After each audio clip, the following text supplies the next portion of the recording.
Shavua Tov, Shavua Tov à tous. Euh, un cours sur la parashat Vayechi, un cours un peu particulier, qui est lié au brachot de Yaakov à ses enfants. Ce cours sera pour la réfouche lema de tous les malades et de tous les blessés qui reviennent en bonne santé chez eux, pour un bon zivoug pour les célibataires et pour les divorcés. Une grande hatzlacha pour tout le monde, pour les études, pour tout ce qui est, pour tout le reste. Et aussi une grande délivrance Bezrat Hashem Bekarov, très prochainement. Là, on va parler de la bénédiction de Yaakov à ses enfants, liée à la venue du Mashiach. Vous allez voir, il y a beaucoup de cours basés sur le Mashiach. Mais là, c'est important de mentionner, plutôt c'est assez flagrant de le mentionner. Quel est le rapport entre la bénédiction de Yaakov à ses enfants et la venue du Mashiach? Vous remarquerez que chacun des enfants a été béni de manière spécifique. Regardez par exemple, Réhouven, le premier à avoir été béni, il a été béni, ou plutôt il a été conseillé ou réprimandé par rapport à l'action qu'il y a eu avec Bila, dont est marqué dans la Parashat Vaishlach, Vaishkav Réhouven et Bila. Donc, mais bon, dans certains commentaires comme Rashi ou comme le Maseret Baba Batra ou le Maseret Shabbat qui explique que Réhouven n'a pas fauté. Mais si on va par rapport au Pshat, si vraiment il y a marqué ça, ça veut dire que bon, c'était la première période. De quoi? La destruction du premier temple. Quelle a été la cause de la destruction du premier temple? La faute de Gilui Arayot. Il fallait faire des interdits avec une femme, par exemple. Déjà, ça a rapport avec la rétention du Mashiach. Par rapport à le premier Beth Amikdash, Réhouven. Ensuite, on passe à qui? Shimon et Lévi, les deux frères, qui ont bien sûr détruit qui ont détruit toute la ville de Shrem, enfin qui ont tué tous les hommes de Shrem à eux deux. On parle de la fraternité, la Harva. Et bien sûr, c'est de leur même si leur comportement était valable à leurs yeux, il n'était pas valable aux yeux de Yaakov parce qu'ils n'ont pas porté conseil. Donc, vous allez voir que plus tard, la fraternité entre eux va être changée en confrontation entre Zimri Ben Salou, de la tribu de Shimon, qui a, à cause de son intervention,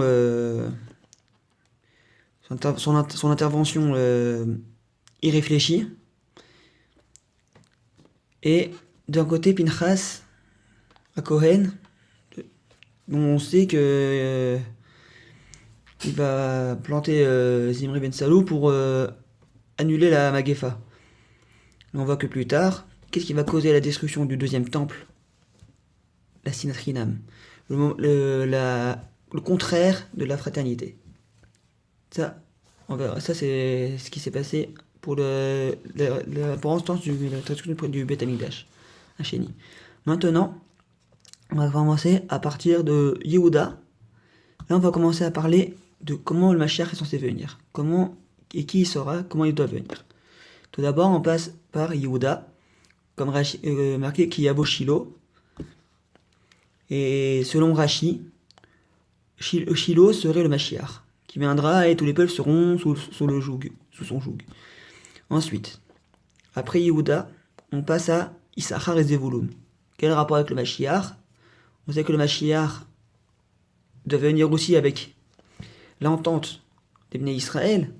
Issachar et Zevulun d'un côté, le travail mutuel entre Issachar et Zevulun qui travaille, qui donne la subsistance à Issachar, tandis que Issachar, grâce à la subsistance de Zevulun, lui permet de bénéficier son étude à Zevulun.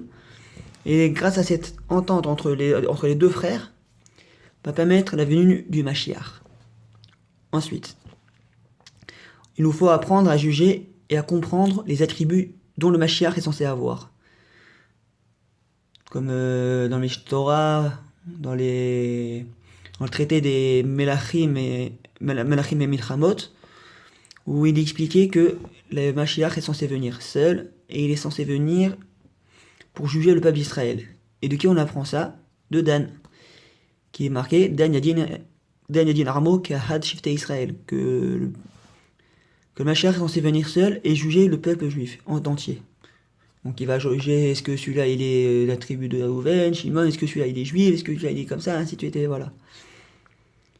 Et donc on sait aussi que de Dan, le Mashiach Ben David va sortir aussi, parce que David Améler, dont la mère est de la tribu de Dan, voire plusieurs commentaires comme le Minar Tanhuma côté Vaïgash, Nachalat Zvi, Osara Midrashim, on peut en sortir plusieurs comme ça, dont on sait que la mère de David Améler est de la tribu de sa mère. Et que la tribu de la mère de David Améler est de la tribu de Dan. Donc on voit que le Mashiach va s'en sortir de cette même tribu. Aussi, bien sûr, nous devons être prévenus de la venue du Mashiach.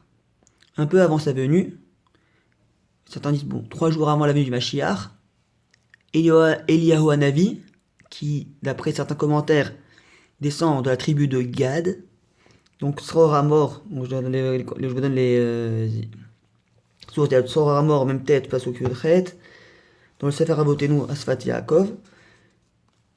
Donc Eliyahu Hanavi, grâce à Gad, nous préviendra de sa venue. Ensuite, de Hacher, ce qu'on apprend de Hacher, le Shemen Amishra, l'huile d'onction. On sait que dans le territoire d'Hacher, le territoire sera rempli d'olives, aura des olives en abondance. Et grâce à ces olives-là, ils feront l'huile d'onction pour oindre le Mashiach. Aussi, on peut expliquer aussi que comme le territoire d'Hacher est ruisselant d'olives, qui coule comme un fleuve, la royauté du Mashiach continuera à couler jusqu'à la fin des temps. C'est une façon de voir les choses. Aussi, il y a de Naphtali, on apprend quoi? On apprend que il est important de presser un peu la venue du Mashiach. En gros, de le faire venir un peu plus rapidement. Bien sûr, ça fait un peu bizarre quand on dit que comme Moshe Rabbeinu ne pouvait pas rentrer en Eretz Israël parce que ça allait changer les plans d'Akadosh Baruch Hu pour la venue du Mashiach. Là, quand même, dans le moment où la Mashiach est censée venir, on a la possibilité de le faire venir plus vite. Enfin, les Hashem, qu'on puisse toujours rester unis, Be'achad, et que Mashiach puisse venir bientôt Bekarov. Ensuite, on parle de Yosef, dont on sait que le Mashiach ben Yosef, d'où son nom, qui viendra de la tribu d'Éphraïm, et qui viendra un peu avant la venue du Mashiach ben David. Donc voilà, on voit déjà... on dit que le Mashiach ben Yosef est censé venir un peu avant le Mashiach ben David. Et d'où aussi le Mishkan, qui est une prévention du Beth Amikdash, qui a été construit dans le désert. Ensuite, un peu plus tard, il sera rétabli à Shiloh. Donc, c'est un peu une prévention de la venue du Mashiach ben David. Donc le Mashiach ben Yosef qui viendra avant. Ensuite, le dernier et le plus important, dans le territoire de Binyamin, où ont été construits les 2 premiers Beth Amikdash, il sera construit Bezrat Hashem le 3e et le dernier Beth Amikdash. À la fin de tout ce processus viendra Bezrat Hashem la venue du Mashiach très bientôt et très vite.